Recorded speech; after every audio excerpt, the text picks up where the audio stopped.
Es la sucesora de Nicolás Maduro. Para muchos fue quien lo entregó a los Estados Unidos. Por primera vez Venezuela va a producir y exportar gas. Hasta la irrupción de los Delta Force en Caracas, era una figura intocable del chavismo. El lobby realizado por la ExxonMobil contra licenciatarias petroleras en Venezuela. Será la responsable de conducir al régimen bolivariano mientras negocia una transición del poder con los Estados Unidos. ¿Quién es Delcy Rodríguez, la temida funcionaria chavista que quedó al frente del poder en el Palacio de Miraflores? A diferencia de otros referentes del chavismo más radicales como Maduro y Diosdado Cabello, Delcy Rodríguez no surgió de las fuerzas militares ni del mundo castrense. Su ascenso al poder se dio a través de la izquierda venezolana. Su padre fue un reconocido dirigente de izquierda asesinado en 1976 durante el gobierno del presidente Carlos Andrés Pérez, un hecho que marcó profundamente a su familia y a la identidad política de Delcy. Abogada formada en la Universidad Central de Venezuela, Delcy Rodríguez comenzó a destacarse en ámbitos jurídicos y diplomáticos del Estado hasta que conoció a Hugo Chávez Frías. Dicen que al conocerla, Chávez quedó fascinado por la dureza discursiva de Rodríguez e inmediatamente la convocó para ocupar la Embajada de Venezuela ante la Organización de Estados Americanos, la OEA, un cargo clave en medio de los enfrentamientos diplomáticos que el régimen afrontaba especialmente con Estados Unidos.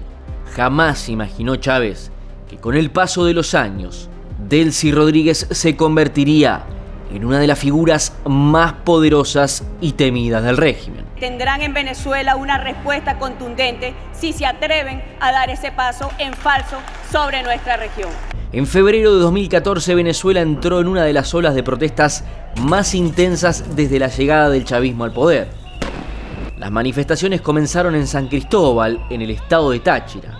Los manifestantes reclamaban por la inseguridad, la inflación, el desabastecimiento de productos básicos y la represión policial. Rápidamente, esas protestas se extendieron a Caracas y a las principales ciudades del país. A las calles salieron estudiantes universitarios, sectores y militantes opositores, mientras el gobierno denunciaba un intento de desestabilización con infiltración extranjera. Delcy Rodríguez fue quien coordinó la furiosa represión estatal. Guardia Nacional, policías y colectivos armados reprimieron las protestas durante varias semanas. El saldo dejó 43 personas muertas, miles de heridos y más de 3.000 detenidos, según cifras de organismos de derechos humanos.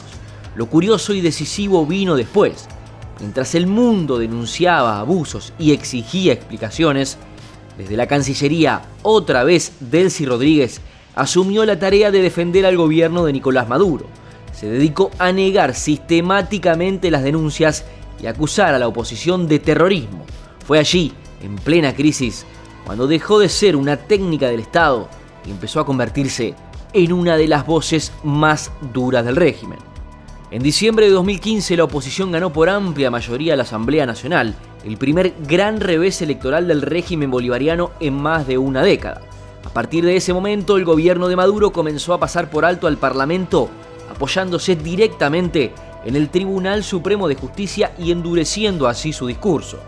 En ese escenario, otra vez Delcy Rodríguez, ya como canciller, asumió un rol cada vez más central. Fue la voz encargada de confrontar a la comunidad internacional y denunciar un supuesto complot externo contra Venezuela. Delcy atajaba y desviaba todas las denuncias por violaciones a los derechos humanos que caían sobre Nicolás Maduro. En 2017, gracias a la dureza con que respondía y defendía al régimen, Maduro la puso al frente de la Asamblea Nacional, el órgano creado por el chavismo para anular el Parlamento y concentrar el poder. Un año después, sería nombrada vicepresidenta de Venezuela. Por aquellos años Venezuela sufría una hiperinflación que ponía en jaque al gobierno. Delcy coordinó la respuesta del Estado frente a la crisis económica y social. Impulsó políticas como la introducción del nuevo cono monetario. Lideró las negociaciones con actores internacionales para minimizar el impacto de sanciones económicas. Encabezó conversaciones con la oposición en Noruega. Supervisó el desplazamiento de ministros y altos funcionarios para garantizar lealtad al gobierno e intervino en la administración de sectores estratégicos del Estado, enfrentando así de forma directa a la oposición. Durante la pandemia, Rodríguez además fue encargada de coordinar la gestión del Estado frente a la crisis sanitaria y económica. Fue ella quien reguló la entrada de ayuda humanitaria y las cuarentenas, decidiendo qué sectores podían operar y cuáles debían permanecer en sus casas.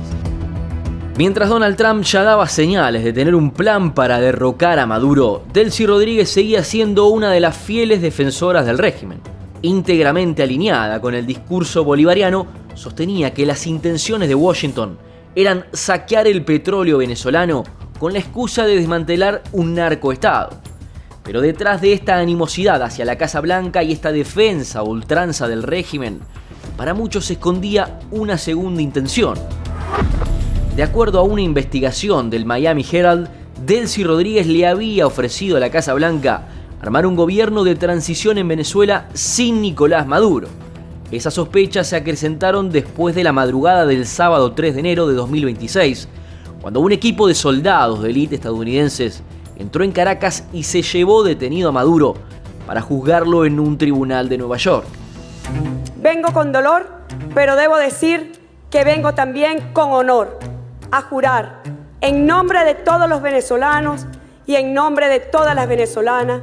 Queda usted, ciudadana Delcy Eloína Rodríguez Gómez, investida en el cargo de presidenta encargada de la República Bolivariana de Venezuela. Felicitaciones.